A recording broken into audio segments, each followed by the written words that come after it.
Hey guys, so today I'm making a new video and it's my first impression. Actually, it's not my first impression, I'm sorry. It's my impression on or review of the Too Faced Chocolate Bar Palette. Now I just got this last Thursday and I've been playing with it all through the weekend.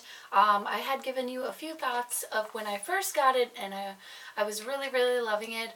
But over the weekend and the last 2 days, I've kind of tried to put looks together with some colors, and so I have some really interesting discoveries that I have made with the Too Faced palette. Now really quick to start off with, I had purchased this at Ulta because I ended up returning the Dual Intensity NARS eyeshadow and palette, and so then I was like, oh, I want to try a different eyeshadow palette. So I've been hearing so many good things about this. This was in everyone's 2014 beauty favorites videos, so I was like, cool, I haven't ever tried a Too Faced palette.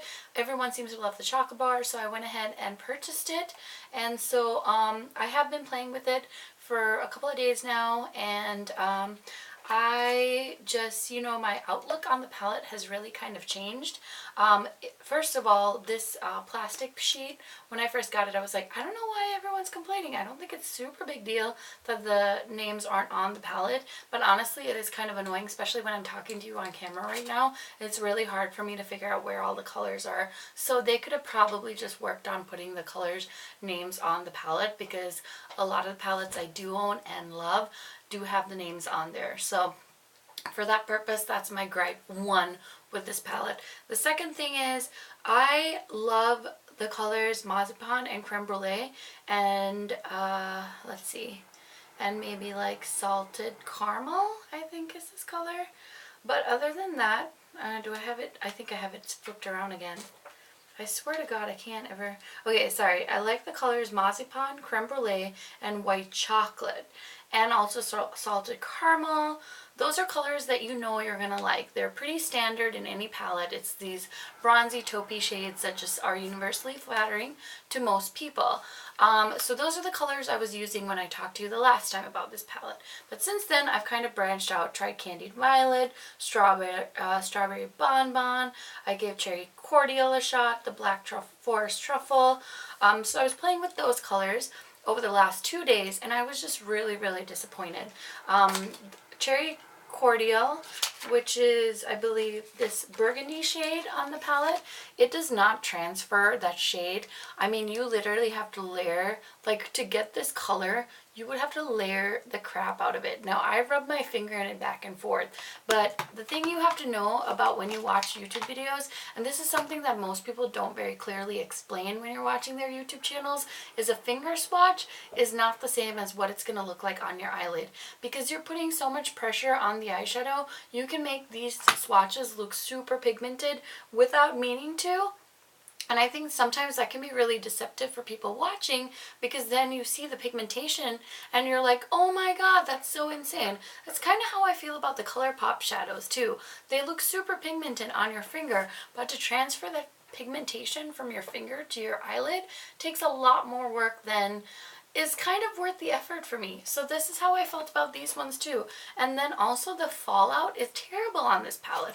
It's actually not worth dealing with, because the colors aren't that great in my opinion. Like, I'm going to show you some of my other Holy Grail eyeshadows, and like, for example, the Lorac Pro palette, this thing has quite a bit of fallout, but also the shadows in the Lorac Pro and the Pro 2 and the Pro Mega Pro are all so buttery soft that it's worth dealing with the fallout, because the colors are super pigmented even on your lid. So it's just kind of disappointing that you have to deal with fallout. So every single time I use this palette, I did my eyeshadow first, and then I had to do the rest of my face, which is not usually how I do makeup. A lot of people will recommend that you do your eyeshadow first. It's just not, it doesn't seem right to me. I want my foundation to be my base. So I just hated dealing with the fallout. And like I said, this color was really disappointing. Another really disappointing color was this Strawberry Bonbon. It just is too light for my skin tone, and I just really don't appreciate it very much. It's not pigmented at all. I can barely see that on my skin tone. And then this Candied Candied Violet was terrible. I was so excited to play with this today. This is the color I'm actually wearing on my lid, and you cannot see this color. It does not look purple on my eyes. It just looks like I have dirt in my eyelids. I swear, I just kind of went with it because I was going to be late for work. But to me, it's like, it's just like, if it doesn't look like this on my lid, then I'm not going to deal with it, because there's way better eyeshadows out there. And I'm not trying to come off as angry. I just don't want people to spend their hard-earned money on a almost $50 palette and then be disappointed because somebody didn't give them an honest review. Or maybe I'm just using this palette wrong. I don't know. This is my unbiased opinion on the Too Faced chocolate bar. I would say save your money. I'm really sorry to disappoint you. It is really pretty. It smells amazing. But the only two colors I really liked in here are Creme Brulee and Marzipan, and they're just not worth the purchase of this palette. So I think I'm going to say thank you, Too Faced, but no thank you to this one, and this is going back. The other thing I was really skeptical about buying this was because I had used the Bonjour Soleil palette by Too Faced, which came out 2 summers ago. It's a bronzer palette, and I still have this crappy video I made from like 2013 of me reviewing that product. That was also when I first tried it, so I was really in love with it. But after a couple of times of wearing it, one day my friend's just like, why does your face look gray? It was just making my face look really gray. So I've just had really bad experiences with Too Faced products, and I feel really bad because I know a lot of people love these products. I just don't know why. It seems like every time I try it, there's something wrong with the product, and it just really makes me sad because I want to love the Too Faced chocolate bar palette. I want to try the semi-sweet, but now after this, I'm kind of done with it. The other thing I do want to mention is I am wearing a Too Faced melted lipstick on my face. That stuff I really like. I bought the little set from Sephora over the holidays, and I can totally recommend that product to you. But as far as this eyeshadow goes, if you're trying to save money or buy something because you're new to makeup and you want something that's going to last, I would say save your money and don't buy this. Some of the ones I will recommend for a starter is, of course, the Lorac Pro palette. This is the first one. This is the warm colored one, so a lot of the colors are kind of similar to the Too Faced palette. This is available at Ulta. They don't sell Lorac at Sephora anymore, but these colors are beautiful. Taupe is an amazing transition color in my crease. The color Gold is, of course, like my favorite. And then light bronze, champagne. These are just really, really, really great colors. Super pigmented.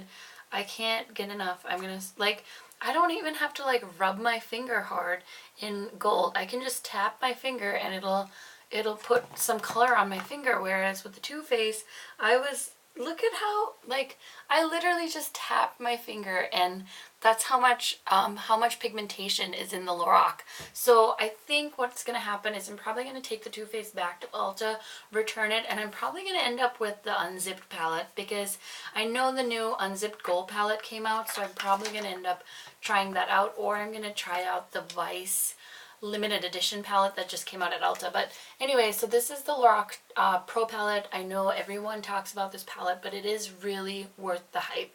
So if you're trying to decide between these two, Lorac for sure. Another one I'm going to show you is my Naked palette. Now this is like my oldest palette. I've had this for years and years and years, so bear with me. I can barely hold it up because one of the colors is like destroyed. I broke Smog. So yeah, but also a really great palette for if you're starting off, or even if you are a makeup junkie and you love eyeshadows. A Naked One is just a good palette to have in your collection. There's an amazing array of shades. The Half Baked color is one of my first Urban Decay eyeshadows. I actually have a single that I bought back in the day. Everybody loves the color Sin. Naked is a good transition shade. Buck is a great transition shade. This is a well-loved palette in my collection and in the collection of many beauty gurus and makeup beginners. So if you had to pick between this guy and this guy, to me, in my opinion, Naked wins. And then the last one I'm going to talk about is a palette I raved to you guys about in 2014. It's the Anastasia. This is the Tamana, sorry, I almost dropped all my palettes. The Anastasia Tamana palette, and Anastasia did come out with single eyeshadows too, but I would, if I had to pick, like these ones for the price are, this palette was like $30 versus the Too Faced palette. Now I do realize that the Too Faced came with more colors, but these colors are perfect. Like they're pigmented, they're like, they're still quite on trend for 2014 and 2015, I would say. I love this color. So pigmented for $30. This is the color Sangria, which is a beautiful color, and I was kind of hoping that Cherry Cordial would come out looking more like this, but it was like super dark. And then I love the color China Rose. This is another beautiful orange color that's going to be really great. So I just think that I really wanted to love the Too Faced palette. I really did, but to me, for the price point, I just would not recommend it. I would pick any of these three over this palette, and I know I do apologize, the Tamana palette is not available anymore, but if you had to pick between these three palettes, you're gonna want to pick one of these two, because this was not worth it for me. And I don't know if it's just me and I just have bad luck when it comes to Too Faced, but that is my opinion, and you can do with it what you will. I am just a non-biased makeup junkie that wants to tell you how I feel. So that is it for me. I hope you enjoyed this video, and I hope you guys have a really great end of February, or like this week. I know it's Valentine's, so everyone's freaking out because it's kind of an interesting time of the year depending on your relationship status, but I say to everyone, you know, it's a greeting card holiday, really, so let's not make a big deal about it. Let's not make people feel bad if they don't have Valentine's. And if you're in a relationship, make sure that you're sharing love with everyone in your life, and it's about celebrating everyone. It's not just about that one person in your life. So thank you so much for watching. Hit the red button to subscribe so you can get updates on every time I upload a new video, and it also helps me out. Otherwise, give this video a thumbs up if you like it. If you have any questions that you want to ask me about the Too Faced, feel free to do that. Otherwise, that's all I have to say, and thank you so much for watching. Bye-bye.